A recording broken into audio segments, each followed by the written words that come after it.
Today I'm going to show you the coolest feature in .NET 10, and you need .NET 10 SDK, and you don't need even Visual Studio Code or even Visual Studio any version to run this script, .NET script. All you need to do is to have that .NET 10 SDK, and please follow on for the rest of the video. And it's the coolest feature. You can run if C# code right from the file explorer by giving the .NET run command, as I am doing here. So I am on my Windows Explorer, as you can see, and I create a text file. So new text document and save it as a C# extension.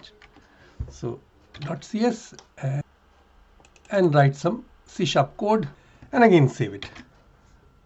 Okay, so and then open this path in terminal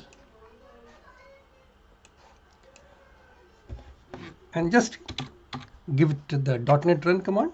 .NET run hello.cs. Hello from .NET 10. This is the coolest feature I have ever seen in .NET 10